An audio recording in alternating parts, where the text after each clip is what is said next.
Bapak Ibu, teman-teman, kita ketemu lagi di Renungan Sebutir Debu.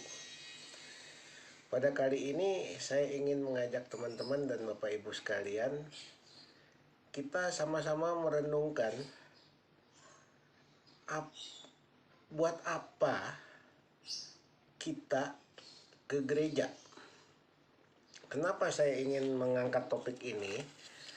Karena akhir-akhir ini banyak orang menjadi lemes.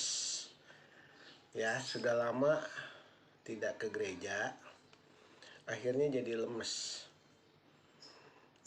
Jadi males dan maunya hanya ikut Zoom ya, online.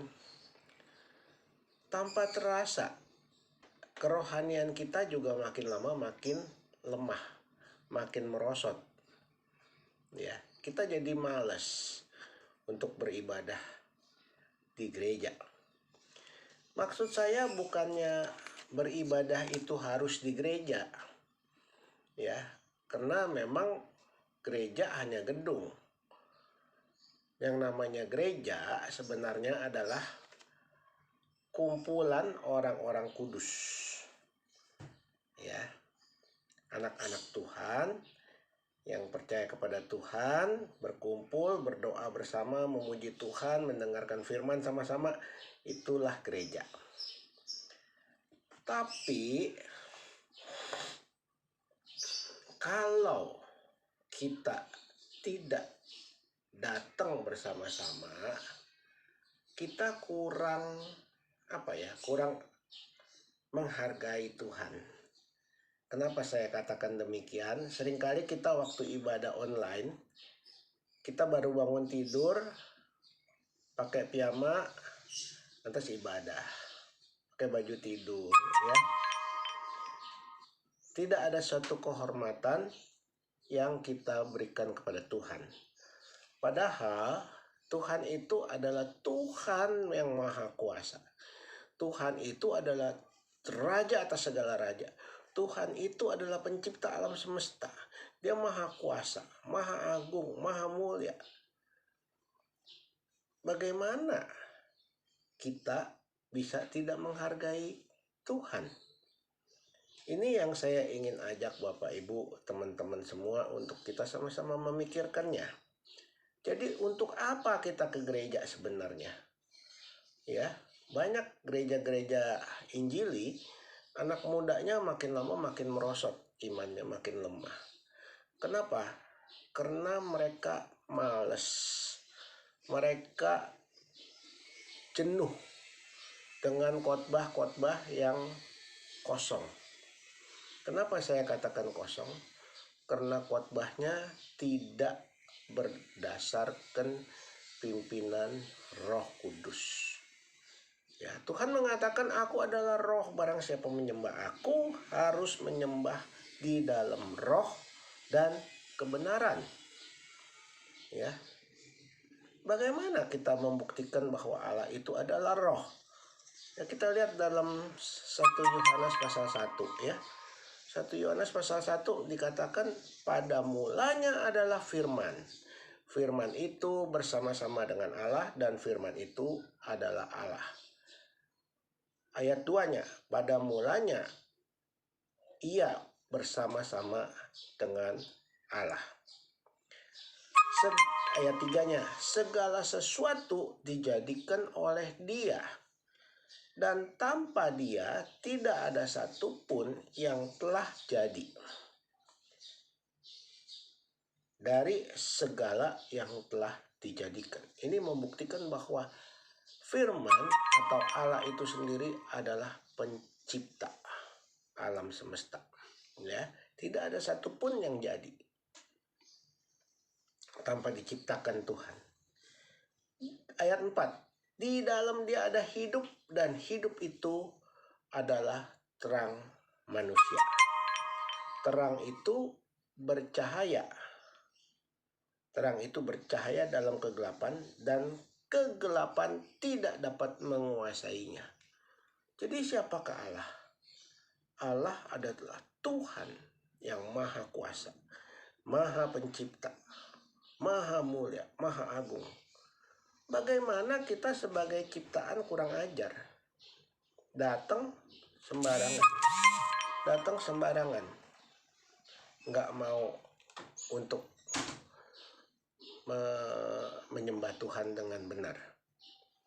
Jadi Bapak Ibu, teman-teman semua, kita lihat lagi ya.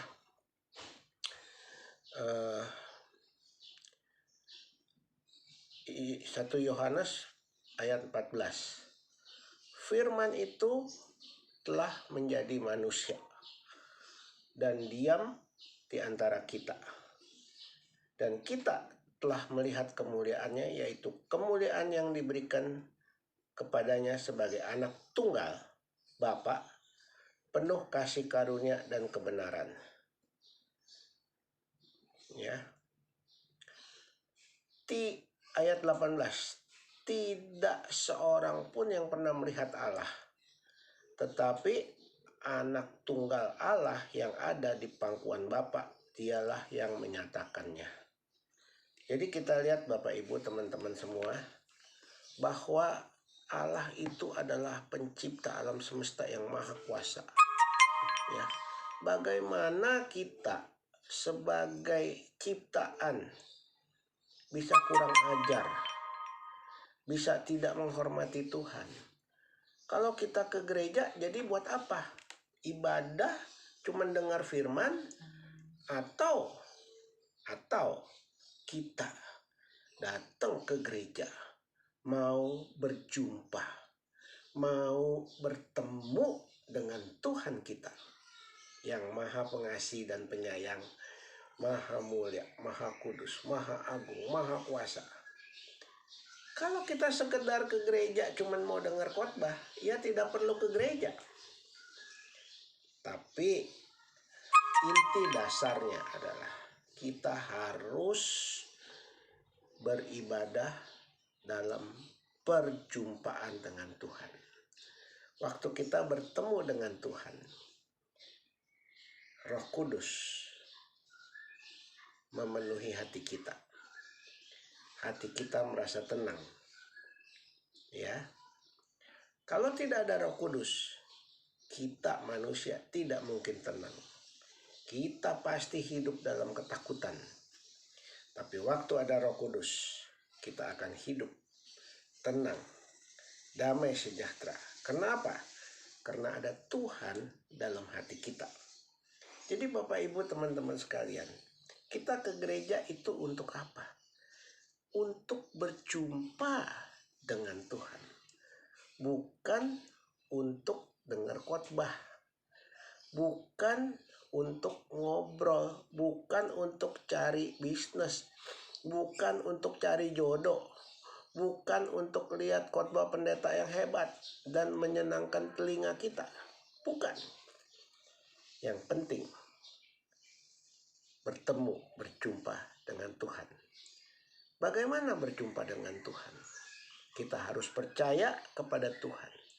Bagaimana kita percaya kepada Tuhan? Kita harus yakin bahwa Tuhan adalah roh. Tuhan mengatakan aku adalah roh, barang siapa menyembah aku harus menyembah dalam roh dan kebenaran. Artinya apa? Artinya waktu kita menyembah dalam roh, segala sesuatu yang akan kita perbuat, kita harus lebih dahulu tanyakan kepada Tuhan melalui roh kita. Kepada Tuhan, apakah kita dikehendaki atau tidak? Apakah tiap perbuatan kita yang kita akan lakukan diizinkan Tuhan atau tidak? Kalau kita bertindak sendiri sesuai dengan pemikiran kita, maka seringkali rencana kita bisa gagal. Tapi kalau Tuhan yang tentukan, kita tidak mungkin gagal. Contohnya Daniel, tiap hari dia berdoa kepada Tuhan. Sampai-sampai musuh-musuhnya ngiri. Sampai-sampai musuhnya bersiasat mau menjatuhkan Daniel. Kenapa? Karena setiap yang diperbuat Daniel itu berhasil. Apapun nasihat Daniel kepada raja, itu didengar raja.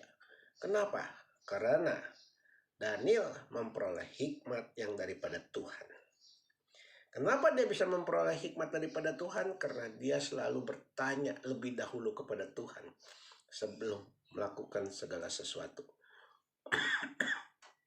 Bahkan ketika dia mau dimasukin ke gua singa, dia tetap bilang kepada raja, sekalipun Tuhan mengizinkan saya mati di gua singa, saya tidak akan menyangkal Tuhan. Saya tidak akan menyembah patung tuanku raja. Yang saya sembah hanya Tuhan. Ini Bapak Ibu, kita harus tiru iman Daniel. Dia menyembah Tuhan di dalam roh dan kebenaran.